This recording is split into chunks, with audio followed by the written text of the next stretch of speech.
اعوذ باللہ من الشیطان الرجیم بسم اللہ الرحمن الرحیم ربی اشرح لی صدری ویسر لی امری واحلل عقدۃ من لسانی یفقہوا قولی ربی یسر ولا تعسر وتمم بالخیر۔ آج ہم دیکھیں گے ازواج مطہرات کے اندر جن کا ہم دیکھیں گے وہ ہیں ام المومنین حضرت ام سلمہ رضی اللہ عنہا، ان کے بارے میں دیکھیں گے۔ ان کا اصل نام جو تھا وہ تھا ہند، اور ان کی کنیت ام سلمہ تھی، اور یہ خاندان جو تھیں قریش کے خاندان سے تھیں جس کا نام تھا مخزوم۔ اور ان کے بارے میں یہ ہے کہ یہ ان خوش قسمت خواتین میں سے ہیں جنہیں شروع میں اسلام ایکسیپٹ کر لیا تھا۔ جب اسلام سٹارٹ ہی ہوا تھا، جب نبی صلی اللہ علیہ وسلم نے اپنے قریبی لوگوں میں اس کی دعوت شروع کی تھی، تو اس وقت ان کو سعادت حاصل ہوئی تھی کہ انہوں نے اسلام قبول کر لیا تھا۔ ان کے والد کا نام ابو امیہ بن عبداللہ تھا۔ وہ بہت زیادہ مالدار اور سخی انسان تھے۔ ان کی سخاوت اور فیاضی کا چرچا سرزمین عرب میں عام تھا۔ ان کے ساتھ سفر کرنے والے لوگ اپنے ساتھ زیادہ راہ لے کر نہیں جایا کرتے تھے، کیونکہ یہ سب ہم سفر احباب کے اخراجات اپنی طرف سے ادا کیا کرتے تھے۔ اس طرح یہ اپنے دور میں زیادہ مسافر کے نام سے مشہور ہو گئے، اور ان کی جو والدہ تھیں وہ ان کا نام تھا عاتکہ بنت عامر۔ سخاوت اور فیاضی کا یہ وصف حضرت ام سلمہ رضی اللہ عنہا کو ورثہ میں ملا تھا۔ یہ بھی اپنے گرد و نواح میں بسنے والی خواتین کے ساتھ انتہائی ہمدردی اور حسن سلوک سے پیش آیا کرتی تھیں۔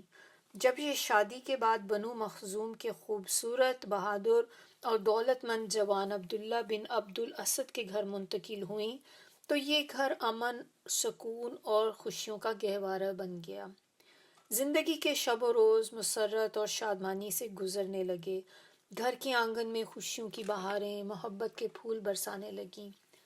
لیکن جب یہ دونوں میاں بیوی دائرۂ اسلام میں داخل ہو گئے تو خاندان روٹھ گیا۔ جیسے کہ سٹوری باقی سب لوگوں کے ساتھ تھی کہ جب بھی کوئی اسلام لے کر آتا تھا تو ان کے اپنے ہی لوگ جو تھے ان کے دشمن ہو جاتے تھے، وہی دوست، وہی فیملی والے لوگ سب اب ان کے اگینسٹ ہو جاتے تھے۔ تو ان کے اوپر بھی اسی طرح کی تکالیف دے کر ان کے لیے ان کا جو زندگی تھی اس کو مشکل بنا دیا گیا۔ جب ظلم و ستم کی انتہا ہو گئی تو دربار رسالت صلی اللہ علیہ وسلم سے انہیں حبشہ ہجرت کر جانے کا حکم ملا۔ حبشہ کی جانب مہاجرین کا جو پہلا قافلہ روانہ ہوا وہ 16 افراد پر مشتمل تھا، جن میں 12 مرد تھے اور 4 عورتیں تھیں۔ جب مہاجرین کا یہ قافلہ ساحل سمندر پر پہنچا تو وہاں تاجروں کی 2 کشتیاں روانگی کے لیے تیار کھڑی تھیں۔ یہ سب ان میں سوار ہوئے اور حبشہ کے ساحل پر جا کر اتر گئے۔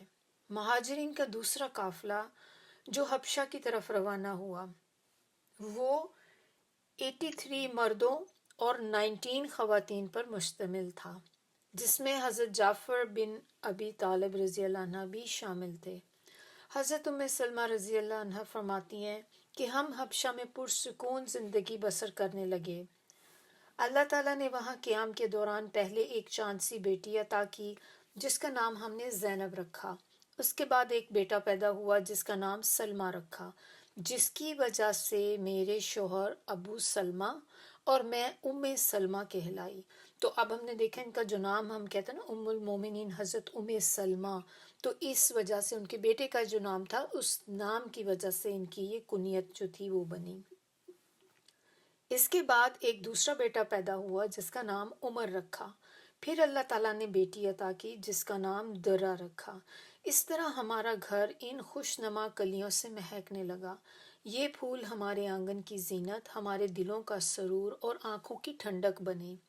زندگی کے دن خوشگوار گزر رہے تھے۔ حبشہ کا نیک دل حکمران جو نجاشی تھا وہ ہم پر بڑا مہربان تھا۔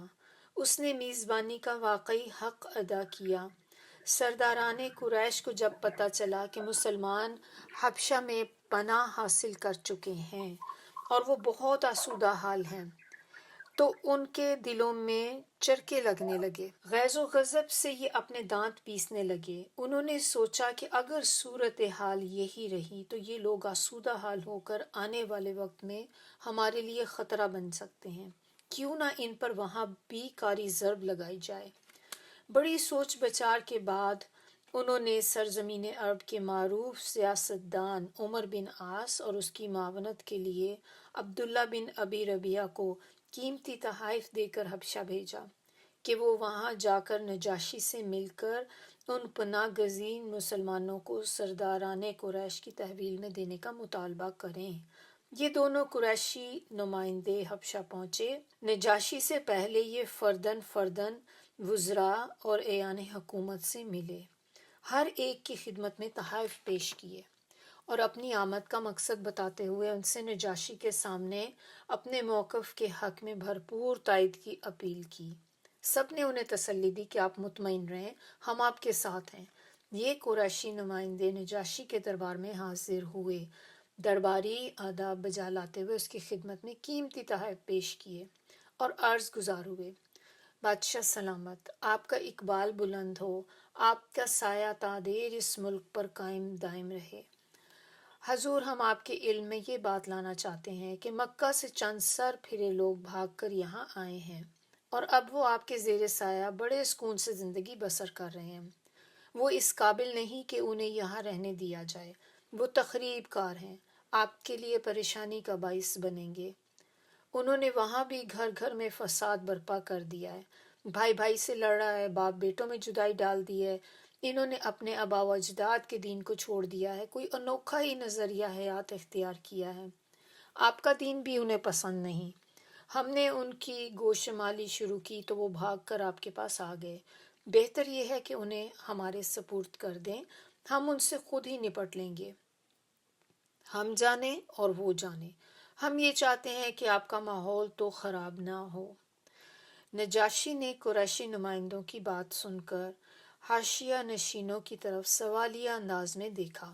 سب سر جھکائے با ادب انداز میں کھڑے ہوئے اور عرض گزار ہوئے کہ بادشاہ سلامت، یہ ٹھیک کہتے ہیں، یہ ان کا اپنا داخلی معاملہ ہے، بہتر یہی ہے کہ ان پناہ گزینوں کو ان قریشی نمائندوں کے سپرد کر دیا جائے۔ نجاشی چونکہ پاکیزہ دل، صاف گو اور دور اندیش تھا، اس نے کہا کہ میں پہلے ان کی بات سنوں گا، پھر فیصلہ کروں گا کہ کیا فیصلہ کرنا چاہیے۔ انہیں دربار میں بلایا تو مہاجرین کا وفد حضرت جعفر بن ابی طالب رضی اللہ عنہ کی قیادت میں حاضر ہوا، سلام کیا اور بیٹھ گئے۔ عمر بن عاص نے پہلا تیر پھینکا کہ دیکھیے یہ لوگ کتنے مغرور ہیں، انہوں نے درباری آداب کا لحاظ نہیں کیا، انہیں شاہی دستور کے مطابق یہاں آپ کے سامنے سجدہ ریز ہونا چاہیے تھا۔ نجاشی نے ان سے پوچھا کہ آپ نے درباری آداب کو ملحوظ خاطر کیوں نہیں رکھا؟ تو حضرت جعفر بن ابی طالب رضی اللہ عنہ نے جواب دیا کہ بادشاہ سلامت، ہم صرف اللہ تعالیٰ کے سامنے سجدہ ریز ہوتے ہیں، مخلوق کے سامنے جھکنے سے ہمیں منع کر دیا گیا ہے۔ ہمارے نبی صلی اللہ علیہ وسلم نے ہمیں یہ بتایا ہے کہ غیر اللہ کو سجدہ کرنا شرک ہے۔ نجاشی نے کہا کہ مجھے یہ بتایا گیا ہے کہ آپ لوگوں نے کوئی انوکھا دین اختیار کر رکھا ہے۔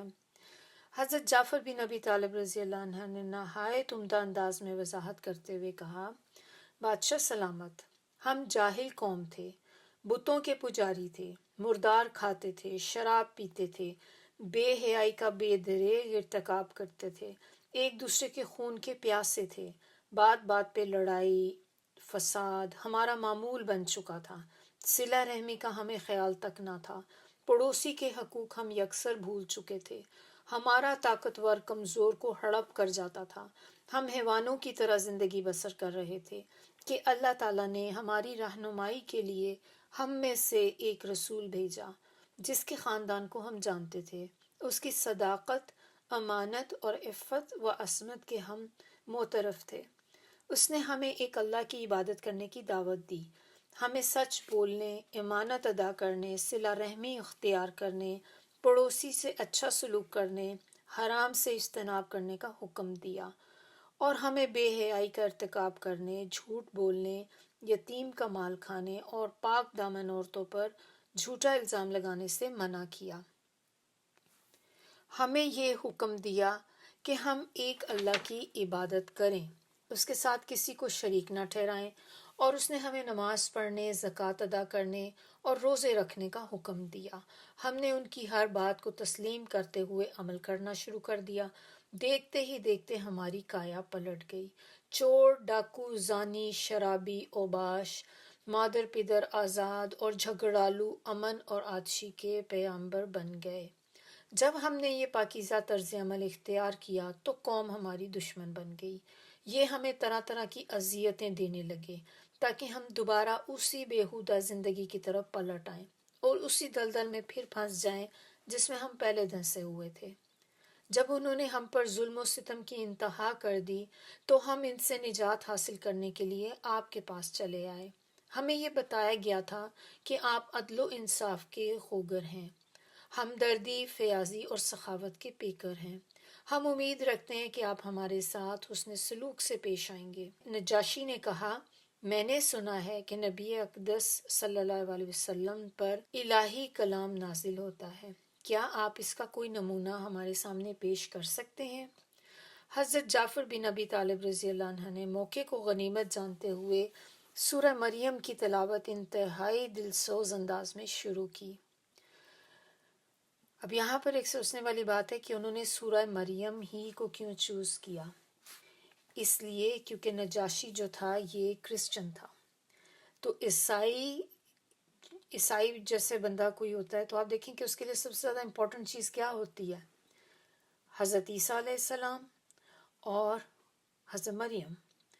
تو انہی کی وجہ سے حضرت جعفر جو تھے انہوں نے اس سورہ کا انتخاب کیا کہ وہ نجاشی کے سامنے یہ سورت پڑھیں تاکہ اس میں جو ان کی پوری ڈیٹیل ہے وہ ان کو پتہ چل جائے، تو اس سے انہیں اندازہ ہوگا کہ یہ جو بات کر رہے ہیں بالکل صحیح بات کر رہے ہیں۔ تو نجاشی کے دل میں ان آیات قرآنی کا اتنا اثر ہوا کہ اس کے جسم میں کپکپاہٹ پیدا ہو گئی اور آنکھوں سے آنسو ٹپکنے لگے جن سے اس کی داڑھی تر ہو گئی۔ دربار میں سناٹا طاری ہو گیا۔ درباری یہ منظر دیکھ کر حیران رہ گئے۔ نجاشی نے گرجدار آواز میں کہا کہ واللہ یہ کلام جو آج میں نے سنا ہے اور وہ کلام جو عیسیٰ علیہ السلام پر نازل کیا گیا، ان کا مضمون ایک ہی معلوم ہوتا ہے۔ یہ بات سن کر درباری جو تھے ان کی آنکھیں کھلی کی کھلی رہ گئیں۔ ان کے دل میں خیال آیا کہ ہمارے حکمران کے دل پہ بھی جادو چل گیا ہے۔ نجاشی نے قریشی نمائندوں کو مخاطب ہو کر کہا کہ سنو، یہ لوگ جب تک ان کا جی چاہے میرے ملک میں رہ سکتے ہیں، ان کو ہماری طرف سے ہر طرح کا تحفظ حاصل ہوگا۔ یہ پاکیزہ کردار لوگ ہیں، میں آپ کے سپرد نہیں کر سکتا، آپ واپس جا سکتے ہیں۔ اور سنو کہ یہ تحائف بھی لے جاؤ، مجھے ان کی کوئی ضرورت نہیں، یہ اپنے سرداروں کو جا کر واپس لوٹا دو۔ مجھے اگر کوئی سونے کا پہاڑ دے کر یہ مطالبہ کرے کہ میں اس کے بدلے یہ لوگ ان کے سپرد کر دوں، میں تب بھی ایسا ہرگز نہیں کروں گا۔ نجاشی کا یہ انداز دیکھ کر عمر بن عاص اور عبداللہ بن ابی ربیعہ کی آنکھیں شرم کے مارے جھک گئیں اور دونوں جو تھے وہ ایک دوسرے کی طرف دیکھنے لگے۔ بڑے بے آبرو ہو کر دونوں قریشی نمائندے دربار سے نکلے، نظریں جھکائے ہوئے اپنی قیام گاہ میں پہنچے۔ ایک دوسرے سے حال دل کہنے لگے کہ اب کیا کریں، کس منہ سے مکہ واپس جائیں، قریشی سردار ہمیں کیا کہیں گے، ہماری تو ساری منصوبہ بندی جو تھی وہ غائب ہو گئی، ساری بیکار ہو گئی۔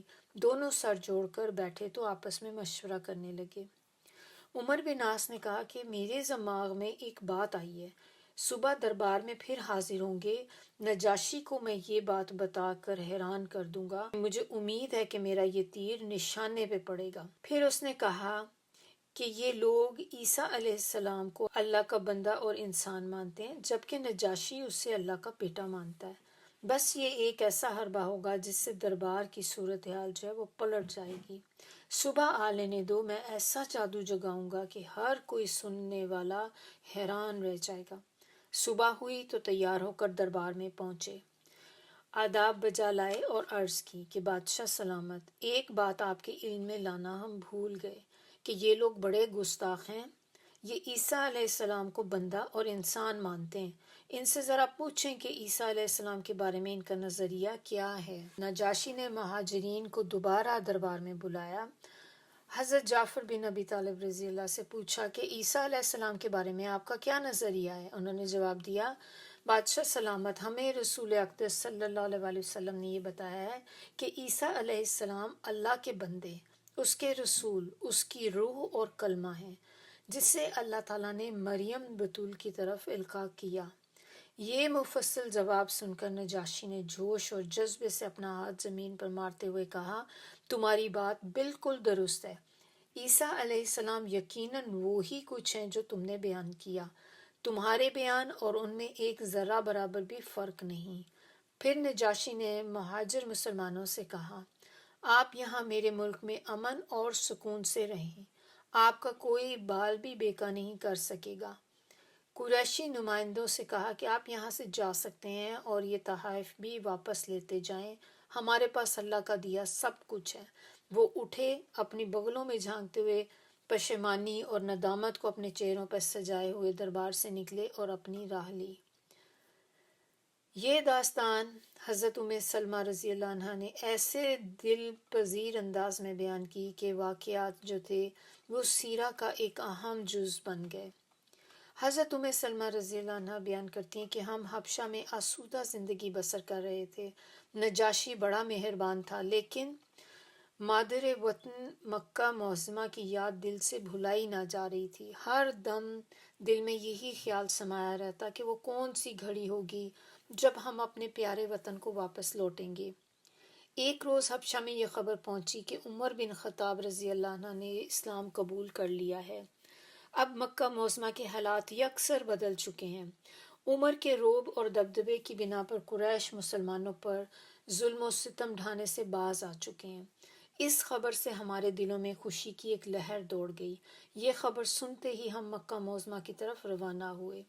حضرت عثمان بن عفان اپنے اہل خانہ کے ہمراہ ہمارے ساتھ واپس لوٹے۔ مکہ پہنچ کر ہمیں پتہ چلا کہ یہ تو محض ایک افواہ تھی۔ قریش مکہ تو پہلے سے بھی زیادہ نو آموز مسلمانوں کو ظلم و ستم کا نشانہ بنا رہے ہیں، لیکن اب کیا ہو سکتا تھا، ہم تو پھر اسی چکی میں پسنے کے لیے واپس پہنچ چکے تھے۔ ایک روز تنگ آ کر ابو سلمہ نے دوبارہ حبشہ جانے کا ارادہ کر لیا تھا کہ رسول اقدس صلی اللہ علیہ وآلہ وسلم نے اپنے جانثاروں کو مدینہ منورہ چلے جانے کا حکم صادر فرمایا، کیونکہ مدینہ سے آنے والے وفد نے بیت عقبہ میں مسلمانوں کو مدینہ منورہ آباد ہونے کی پیشکش کر دی تھی، جسے نبی اکرم صلی اللہ علیہ وآلہ وسلم نے قبول کر لیا تھا۔ انصار مدینہ نے کہا کہ ہم مہاجر بھائیوں کی دل و جان سے خدمت کریں گے۔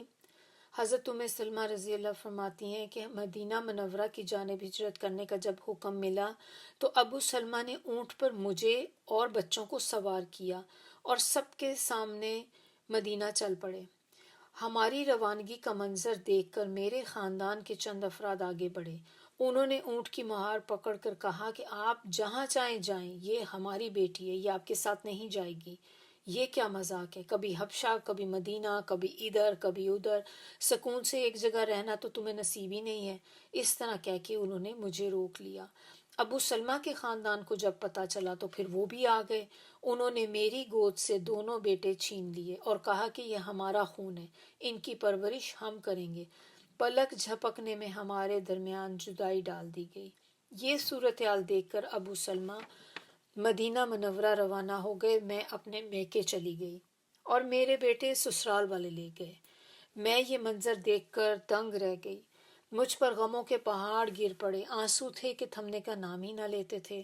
خامد کی جدائی کیا کم تھی کہ میرے لخت جگر بھی مجھ سے چھین لیے گئے۔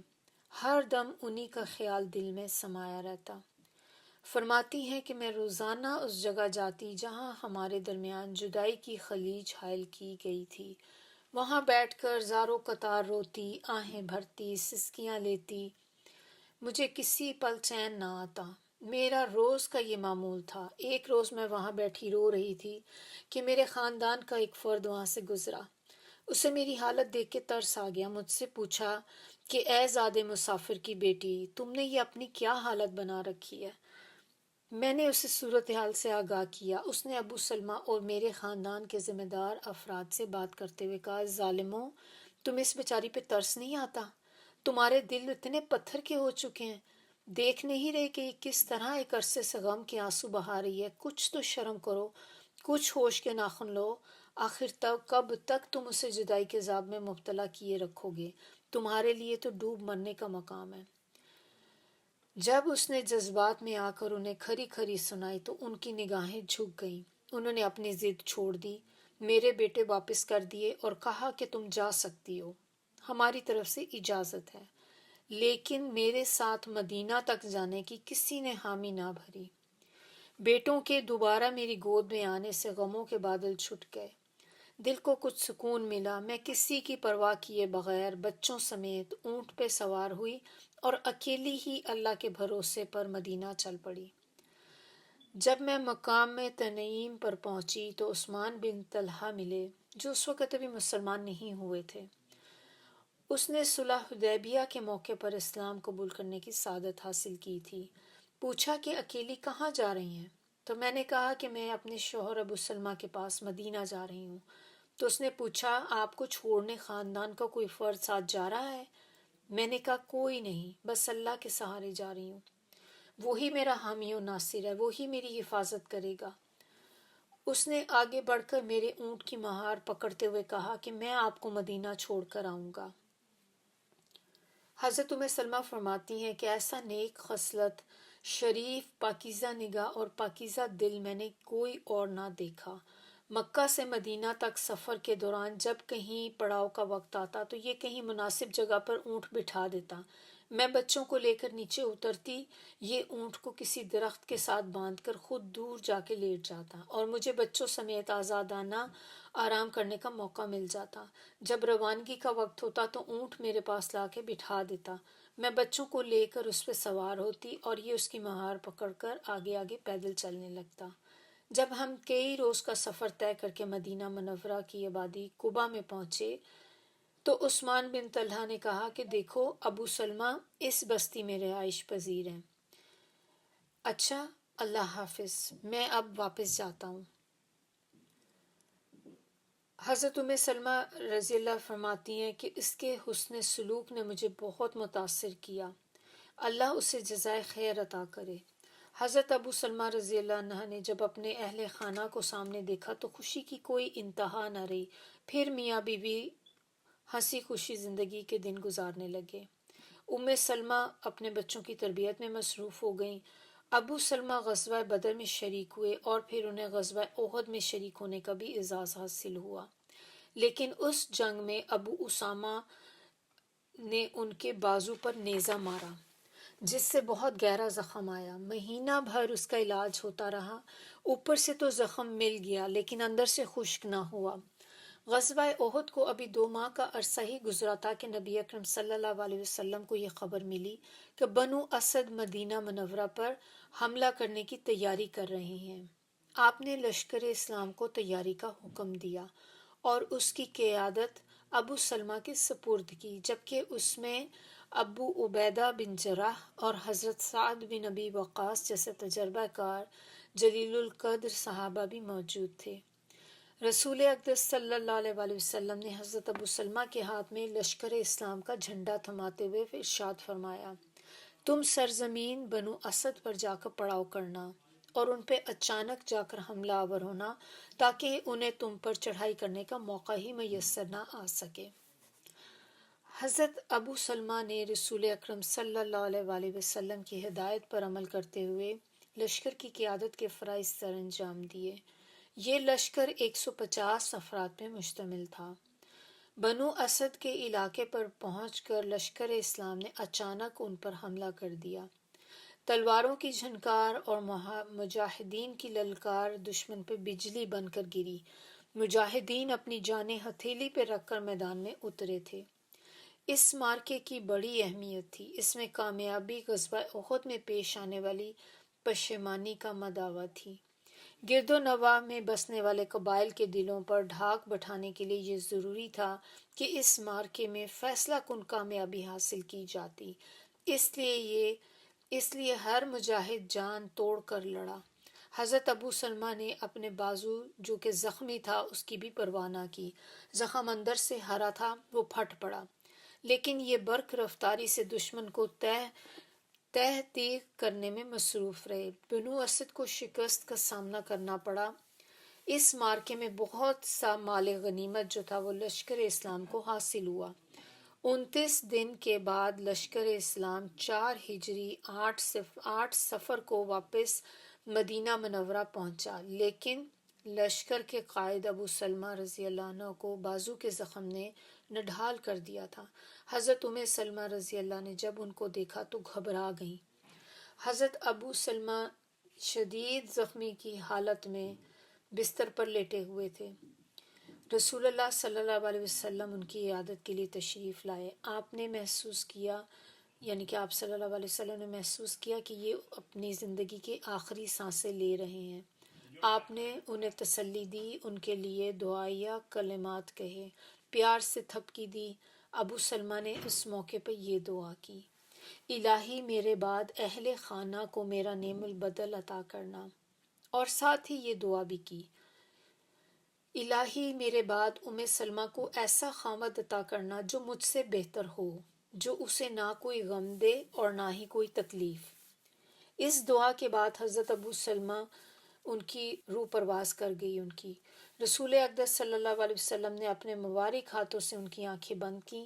جب ابو سلمہ اللہ کو پیارے ہو گئے تو سلمہ کے دل میں خیال آیا کہ بھلا ابو سلمہ سے بہتر میرے لیے کون ہو سکتا ہے۔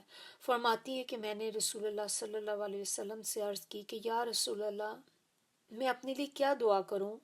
تو آپ صلی اللہ علیہ وسلم نے فرمایا کہ تم یہ دعا مانگو: الہی ہمیں اور اسے بخش دے اور اس کی مناسبت سے میرا انجام بہتر ہو۔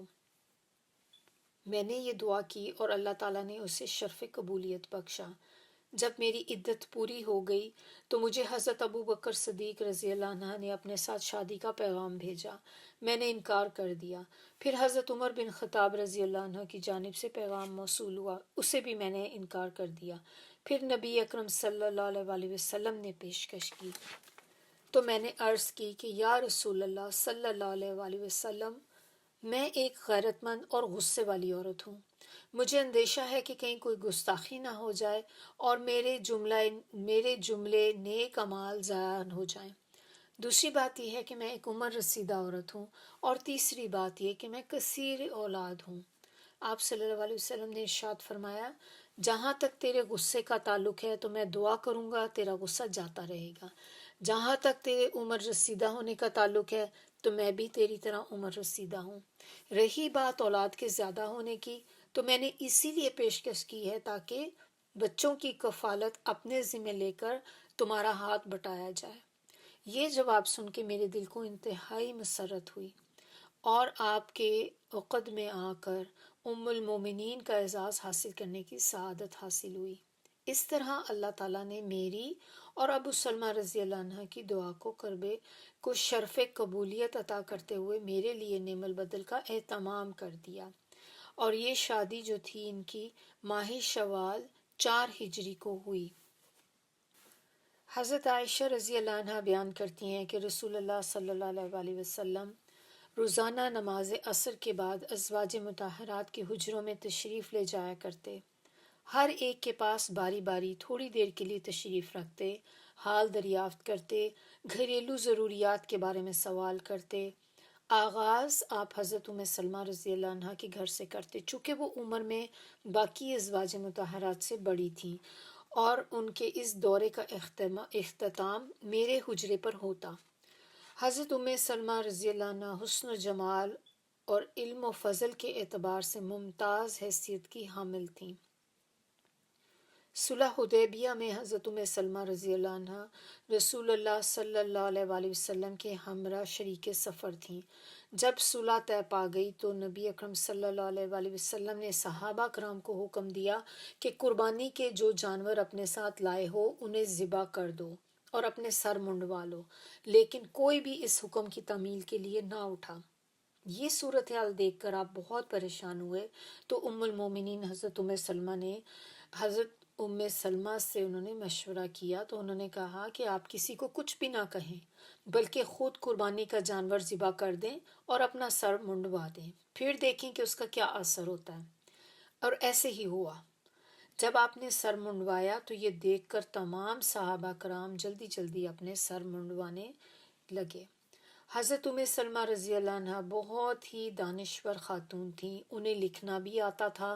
غربا مساکین کی خبر گیری اور خدمت گزاری کی بنا پر انہیں ام المساکین کے نام سے بھی یاد کیا جاتا تھا، اور انہیں یہ اعزاز بھی حاصل ہے کہ جب رسول اللہ صلی اللہ علیہ وآلہ وسلم پر سورہ احزاب کی آیہ نمبر 33 نازل ہوئی تو آپ اس وقت حضرت سلمہ رضی اللہ عنہ کے حجرے میں تشریف فرما تھے۔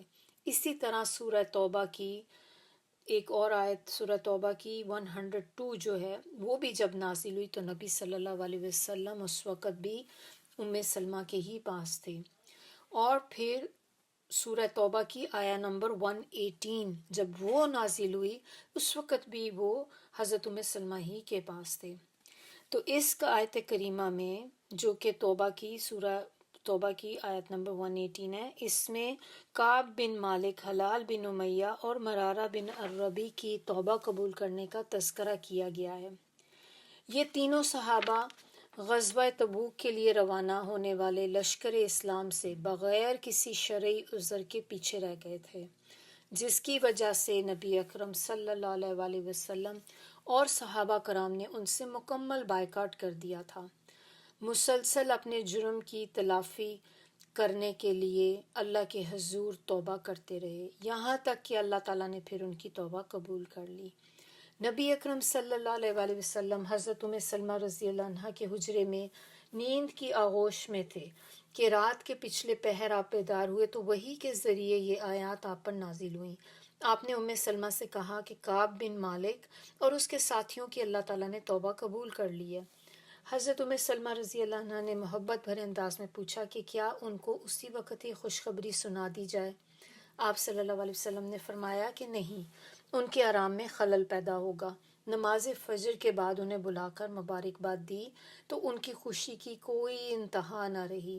صحابہ کرام بھی مبارکباد دینے میں ایک دوسرے سے سبقت لے جانے کی کوشش کرتے رہے۔ ام المومنین حضرت سلمہ کو یہ امتیاز بھی حاصل ہے کہ انہیں نبی اکرم صلی اللہ علیہ وآلہ وسلم کے ساتھ غزوہ مریسے، غزوہ خیبر، فتح مکہ، معرکہ طائف، غزوہ حنین وغیرہ میں شریک ہونے کا شرف حاصل ہوا۔ اس مبارک تاریخی سفر میں بھی آپ شریک تھیں جس میں صلح حدیبیہ یا بیعت رضوان کا واقعہ پیش آیا تھا۔ حضرت سلمان فارسی رضی اللہ عنہ بیان کرتے ہیں کہ مجھے کسی نے بتایا کہ حضرت جبریل علیہ السلام تشریف لائے ہیں اور وہ رسول اللہ صلی اللہ علیہ وسلم کے ساتھ مصروف گفتگو ہیں۔ میں زیارت کے لیے گیا، کیا دیکھتا ہوں کہ آپ دہیہ قلبی سے باتیں کر رہے ہیں، اور ام المومنین حضرت سلمہ رضی اللہ عنہ بھی وہاں تشریف فرما ہیں۔ جب باتیں ختم ہوئیں تو رسول اقدس صلی اللہ علیہ وآلہ وسلم نے سلمہ سے پوچھا کہ جانتی ہو کہ یہ کون ہے؟ تو آپ نے فرمایا کہ یہ آپ کے جانثار صحابی دہیہ قلبی ہیں۔ آپ صلی اللہ علیہ وسلم نے مسکراتے ہوئے ارشاد فرمایا کہ یہ جبرائیل علیہ السلام تھے جو دہیہ قلبی کے روپ میں تشریف لائے ہیں۔ سبحان اللہ و بحمدہ، سبحان اللہ العظیم۔ حضرت سلمہ رضی اللہ عنہ کو دینی علوم میں بڑی مہارت حاصل تھی۔ 387 احادیث جو تھیں انہوں نے نبی صلی اللہ علیہ وسلم کی زبانی یاد کر لی تھی، اور رضاعت اور طلاق کے مسائل پہ ان کی گہری نظر تھی۔ حضرت عبداللہ بن عباس رضی اللہ عنہ بعض شرعی احکام کے بارے میں ان سے ہی دریافت کیا کرتے تھے۔ جن صحابہ کرام کا فتویٰ چلتا تھا، جو فتویٰ دیا کرتے تھے، ان میں سر فہرست ام المومنین حضرت سلمہ رضی اللہ عنہ کا نام آتا ہے۔ ام المومنین حضرت سلمہ رضی اللہ عنہ فصاحت اور بلاغت میں بھی اعلیٰ مقام پر فائز تھیں۔ جب گفتگو کرتیں تو جملے نہایت جچے تلے ہوتے، جب کوئی عبارت لکھتیں تو اس میں ادب کی چاشنی پائی جاتی تھی۔ بہت سے صحابہ کرام اور تابعین نے آپ سے احادیث روایت کی ہیں۔ ام المومنین حضرت سلمہ رضی اللہ عنہ نے لمبی عمر پائی۔ خلافت راشدہ کا پورا دور ان کی نظروں کے سامنے گزرا، امہات المومنین میں سب سے پہلے حضرت زینب بنت جحش نے وفات پائی۔ یہ حضرت عمر بن خطاب کے دور خلافت میں اللہ کو پیاری ہوئیں اور سب ازواج مطہرات کے بعد حضرت ام سلمہ نے وفات پائی۔ یہ یزید بن معاویہ کا دور حکومت تھا۔ 90 سال کی عمر میں اور ایک روایت کے مطابق 84 سال کی عمر میں ان کی وفات ہوئی، اور ان کی وفات جو تھی وہ 62 ہجری میں ہوئی۔ وفات سے پہلے انہوں نے وصیت کی تھی کہ میری نماز جنازہ حضرت ابو ہریرہ رضی اللہ عنہ پڑھائیں، اور انہیں امہات المومنین کے پہلو میں جنت البقیع کے قبرستان میں دفن کیا گیا۔ یہ تھیں ام المومنین حضرت ام سلمہ۔ سبحانک اللہم و بحمدک نشہد ان لا الہ الا انت نستغفرک و نتوب الیک۔ سبحان ربک رب العزت عما یصفون وسلام علی المرسلین والحمد للہ رب العالمین۔ ربنا تقبل منا انک انت السمیع العلیم وتب علینا انک انت التواب الرحیم۔